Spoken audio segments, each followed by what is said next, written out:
All right, boys. Today we're going to talk about my experience growing up as a Korean American. I grew up in the suburbs of Northern Virginia. Super nice area, high quality of life, good jobs, government jobs. You know, people out here make bread, right? So I was surrounded by wealth at an early age. And I'm going to just kind of talk about my childhood growing up. I was born in Northern Virginia. And I grew up living in a rich-ass gated community with golf courses in the backyard. Everyone was making fucking hella money just to live in that area. And even though I was living in that area, my family, my mom, she was broke as fuck, right? We had no money. She was probably making, like, at some point, at multiple points, she didn't even have a job. She didn't have work. And the reason we were able to live in this area is because my grandparents, they were both, my grandpa was a surgeon in Korea. He went to school in Korea, and then he got sent to West Africa, Ivory Coast, where the government paid him to become a surgeon there. He worked there for a while, and that's primarily where my mom and my grandparents, or my mom and my aunt and my uncle, that's where they grew up for a good majority of their childhood in their developmental years. As soon as they were old enough, when my mom was about like 13 or 14, my grandparents sent her to the U.S. to obviously seek more opportunity. She moved in with like a family friend in New Jersey, and she went to high school, didn't speak a lick of English, blah, blah, blah, blah, blah. She went to college, all that other shit. But all that just to say that my grandparents, after my grandpa retired from being a surgeon, they moved to the U.S., to this gated community. Once he retired, he had a pension, all this stuff, so he could afford it. But the point is, we were broke as fuck. The only reason we moved in with them is to help them because they couldn't really speak much English at all. My mom had to, basically be a full-time helper, helping them, take them to doctor's appointments and shit, get groceries, cook, all this shit, because they were old and they can't really function in America because they don't be speaking English, which makes sense. But as a kid, me and my sister growing up, I had such a big, like, identity crisis almost, because I felt like I was entitled to the same things that all my friends were getting because I was living in this neighborhood, and I couldn't understand. I didn't have any concept of, my family's finances or anything. So I would see all my friends with their rich parents, getting these nice ass fucking KD7s and shit and fucking Kobe 9 Elites, whatever. And I would expect to be able to get the same shit. And I would beg my mom and I would manipulate her into getting me these things that all my friends had because I wanted to fit in. When in reality, we couldn't afford any of the shit. And we were living in that house completely free because it was my grandparents' house. So it just goes to show you, and it really messed with me when I was younger. For a while, I was surrounded by so many rich people, and the majority of them were all white. And I associated being good and successful and happy and rich and athletic and tall, and like I associated all these things that I thought were good with being white at a young age because that's what I was surrounded with.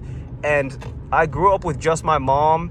My parents got divorced when I was even too young to remember, so it's always just been me, my mom, and my sister. And whenever my friends would ask me when I was younger about my dad, I would always just make up some lie. I was so ashamed to be Korean because everyone around me that seemed happy and and rich, they all seemed to be white. So I was ashamed to be Korean. I was ashamed to embrace my culture. I was ashamed to even eat Korean food. I was ashamed to have Korean grandparents. I was embarrassed of them. I was embarrassed to speak my language, to embrace my culture. And looking back, it's just so crazy how your environment can affect you at such a young age. And I remember when my friends would ask me about where my dad was and stuff, or what he looked like, I would tell them that he's half white. Like, I don't know what I was on, but I would literally lie and tell them that he was like white just because I wanted to feel more like them. And I wouldn't tell them that my parents were divorced or whatever. I would tell them that he was just away on a business trip and he was rich and he was white because I was just delusional.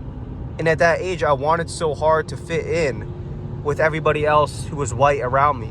But that just goes to show you how important your environment is, because the second I moved away from my hometown, and I moved even just, 30 minutes down the road, it completely made a difference. I started to be surrounded with people who were of different cultures. I was surrounded by more Korean people, more Asian people, more Indian people, just more diversity. And I started to really embrace and value my culture at that point. And that's when I realized that, like, being Korean isn't something to be ashamed of. It's something to be proud of. And through that, there's certain good and bad, like, subconscious habits that I developed. One of the good ones is that money. I've always been cheap as fuck, and I've always learned to look at the value of things. I see saving money as, like, it's fun to save money for me. It's fun to penny pinch. Not penny pinch, but to be frugal and get things based on value rather than price. Like that whole game of finances, high yield savings account, all this money management strategies, Roth IRAs, 401ks, all this shit, HSAs, it's all super interesting to me naturally because of, like, my Korean background. But then it also comes with some cons. Like, as soon as I graduated high school, I felt this overwhelming pressure by my whole family. They've been telling me since I was a little ass kid, you need to go to school, stereotypical shit, you need to become a doctor or a lawyer to become successful.